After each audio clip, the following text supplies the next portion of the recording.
Mark is reading through the little booklet, Kingdom of God. Today he's going to be reading pages 3 through 5 in that book.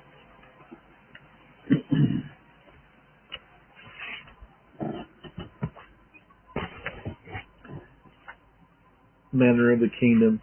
Such is the record we have before us in this chapter of Holy Writ. This is the record and description of all human government through all time. The character and course of all human government is given in minute detail, and the reason for their failure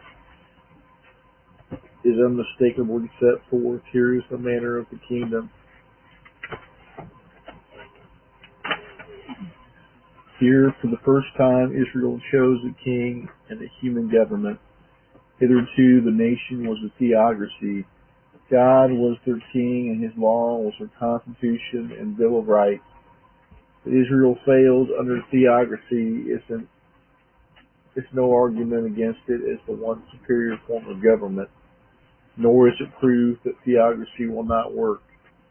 It is proof rather of the total depravity of man, which is the real reason why all human government fails. Men in their natural state would fail in heaven. Let favor be showed to the wicked, yet will he not learn righteousness.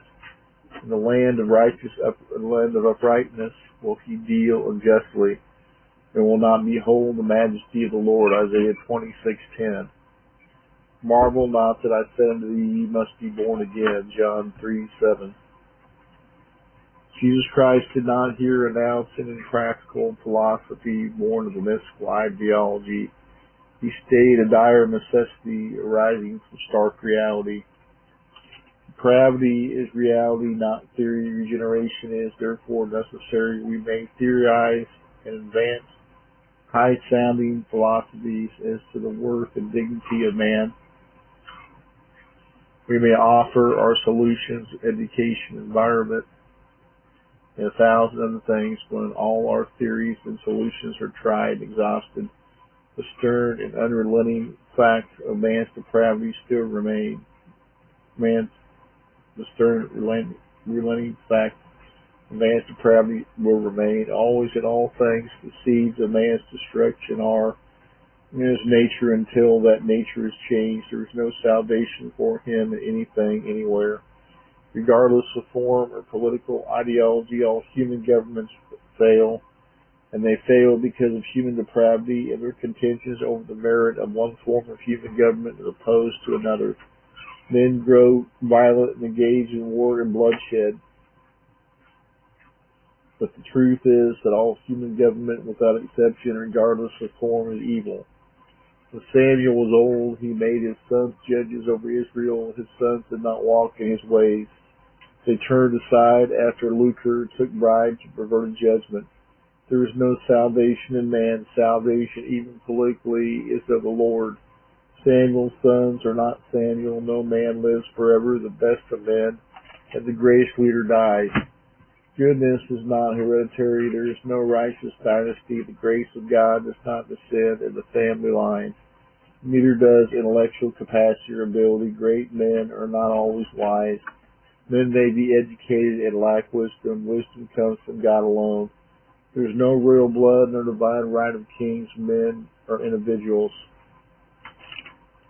Human government destroys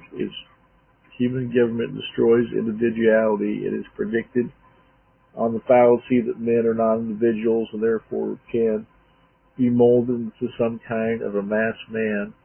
But men cannot be made other than God made them. They cannot be made other than individuals.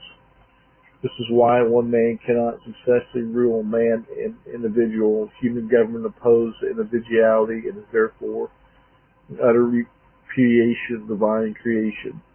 Human government assumes that something good or superior is inherent in some and not in others. Nothing could be farther from the truth, for nothing good or superior is inherent in any. Whatever any man has of wisdom, intellectual capacity, or ability for leadership is given him by the God of heaven and earth, who imparts these gifts to whomsoever he wills, and withhold them from whom he chooses. Every good gift and every perfect gift is from above, and cometh down from the Father of lights, with whom is no variableness, neither shadow of turning. James 1:17. The elders of Israel took a realistic view of the case. They said to Samuel, Behold, thou art old, and thy sons walk not in thy ways. Now make us a king to judge us like all the nations. Seemingly, this was a very reasonable request, for elevated the public office. Samuel's sons became apostles of greed, and that greed motivated their actions.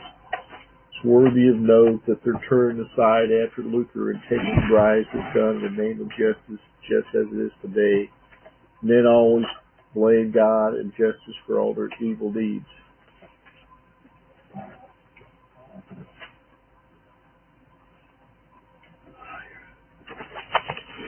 Thank you, Mark.